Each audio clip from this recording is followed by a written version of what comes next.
കഴിഞ്ഞ ദിവസം നമ്മുടെ ലെനയുടെ ഒരു ഇൻ്റർവ്യൂ നല്ല വൈറലായിട്ടുണ്ടായിരുന്നു. അത് കുറച്ച് ആൾക്കാർ അതിനെക്കുറിച്ച് കളിയാക്കിയിട്ടുണ്ടായിരുന്നു. അതിൽ ലെന പറയുന്ന കാര്യം എല്ലാത്തിനോടും നന്ദി പറയാന്നാണ്. ശരിക്കും ഈ നന്ദി പറയുന്നതിൻ്റെ ഒരു മഹത്വം അല്ലെങ്കിൽ അതിൻ്റെ ഒരു പ്രാധാന്യം മനസ്സിലാക്കാത്ത ആൾക്കാരാണ് ലെനയെ കളിയാക്കിയിട്ടുള്ളത്.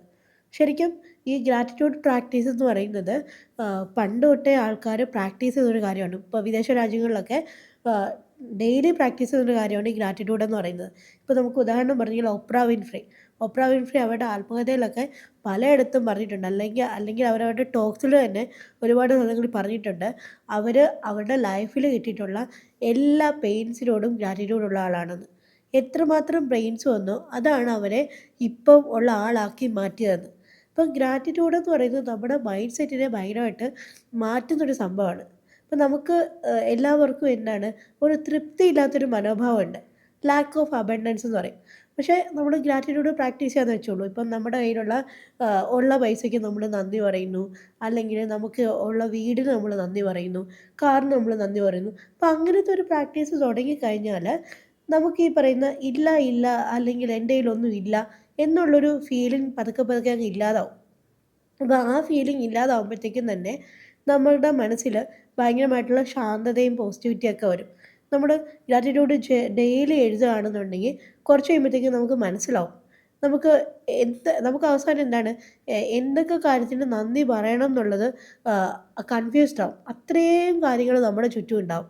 ഇപ്പം അതുപോലെ തന്നെ നമ്മുടെ റിലേഷൻഷിപ്പ് ഇപ്പം ഭർത്താവുമായിട്ടൊക്കെ എന്തെങ്കിലുമൊക്കെ അടിവഴക്കൊക്കെ ഉണ്ടെന്നുണ്ടെങ്കിൽ പുള്ളീൻ്റെ കുറ്റം ഇങ്ങനെ ആലോചിക്കാതെ പുള്ളി ചെയ്ത നല്ല കാര്യങ്ങളെക്കുറിച്ച് ആലോചിച്ച് ഒരു നന്ദി എഴുതുകയാണെന്നുണ്ടെങ്കിൽ ഡെഫിനിറ്റ്ലി എന്താണ് നമ്മുടെ ബ്രെയിൻ അവിടെ റീവെയർ ചെയ്യപ്പെടുകയാണ്. പിന്നെ അതുപോലെ ഇപ്പം നമ്മൾ കുട്ടികളോടൊക്കെ നമുക്ക് ദേഷ്യം തോന്നിക്കഴിഞ്ഞാൽ നമുക്ക് ഒന്നിരുന്ന് ആലോചിച്ച് നോക്കാം. നമുക്കങ്ങനെ ഒരു കുഞ്ഞിനെ തന്നതിന് അല്ലെങ്കിൽ നമുക്കങ്ങനെ കുട്ടികളെ തന്നതിന് നമുക്ക് നന്ദി പറയാം. അല്ലെങ്കിൽ നമ്മളെ ഒരു അമ്മയോ അല്ലെങ്കിൽ അച്ഛനോ ആക്കിയതിന് നമുക്ക് നന്ദി പറയാം. അവരുടെ കളിചിരികൾ കാണാൻ സാധിച്ചതിന് നന്ദി പറയാം. അങ്ങനെയൊക്കെ നമ്മുടെ റിലേഷൻഷിപ്പിനെ ആണെങ്കിൽ പോലും നല്ലപോലെ മാറ്റാൻ സാധിക്കുന്ന ഒന്നാണ് ഈ ഗ്രാറ്റിറ്റ്യൂഡ് എന്ന് പറയുന്നത്. ഇപ്പോൾ ഗ്രാറ്റിറ്റ്യൂഡ് ചെയ്യാൻ ഒരു എളുപ്പ വഴി എന്ന് പറയുന്നത് ഗ്രാറ്റിറ്റ്യൂഡ് ജാറാണ്.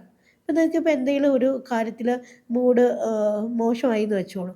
അപ്പോൾ മൂഡ് മോശമായി കഴിഞ്ഞാൽ നിങ്ങൾക്കൊന്ന് നിങ്ങളുടെ ലൈഫിലെ എന്തെങ്കിലും ഒരു നല്ല കാര്യം ആ നല്ല കാര്യം ആലോചിച്ചിട്ട് ഈ ഗ്രാറ്റിറ്റ്യൂഡ് ജാറിൻ്റെ അകത്ത് അതിനെക്കുറിച്ചിട്ടൊരു നന്ദി എഴുതിയിടാം. അപ്പോൾ അങ്ങനെ നമ്മൾ എഴുതി ഇട്ട് കഴിഞ്ഞ് കഴിഞ്ഞാൽ പിന്നെ എപ്പോഴെങ്കിലും നമ്മുടെ മൂഡൊന്ന് മോശമാകുമ്പോഴത്തേക്കും നമുക്ക് ഈ ഒരു ഗ്രാറ്റിറ്റ്യൂഡ് ജാറിലിരിക്കുന്ന ഈ ഒരു ചീട്ട് അതൊന്ന് എടുത്ത് നോക്കി വായിച്ച് കഴിഞ്ഞ് കഴിഞ്ഞാൽ നമുക്ക് നമ്മുടെ മൂഡ് ഭയങ്കരമായിട്ട് മാറും. അപ്പോൾ ഈ ഗ്രാറ്റിറ്റ്യൂഡ് എന്ന് പറയുന്നത് ഒരിക്കലും ഒരു മോക്ക് ചെയ്യപ്പെട്ട ഒരു സാധനമേ അല്ല. ഗ്രാറ്റിറ്റ്യൂഡിൻ്റെ ഇമ്പോർട്ടൻസിനെ കുറിച്ചിട്ട് ഒരുപാട് തിയറികളും പഠനങ്ങളും ഒക്കെ നടന്നിട്ടുണ്ട്. ഇപ്പോൾ ഗ്രാറ്റിറ്റ്യൂഡ് പ്രാക്ടീസ് ചെയ്യുന്ന one of the most famous സെലിബ്രിറ്റിയാണ് നമ്മുടെ ലാലേട്ടൻ.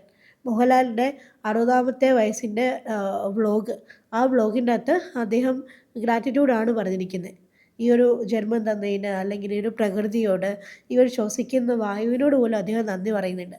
അപ്പോൾ ഗ്രാറ്റിറ്റ്യൂഡ് എന്ന് പറയുന്നത് നമ്മളെ കൂടുതൽ സിമ്പിളാക്കുകയാണ് ചെയ്യുന്നത്. ഈ ഒരു ഐ എന്ന് പറയുന്നൊരു ഈഗോ നമ്മുടെ മനസ്സിൽ നിന്ന് മാറ്റി നമ്മളെ കൂടുതൽ സിമ്പിളാക്കുകയാണ് ചെയ്യുന്നത്. അപ്പം നമുക്ക് അറിയാൻ മേലാത്ത കാര്യമാണെന്നുണ്ടെങ്കിൽ വെറുതെ മോക്ക് ചെയ്ത് പരിഹാസ്യരാകാതിരിക്കുക എന്നുള്ളതാണ് എനിക്ക് പറയാനുള്ളത്.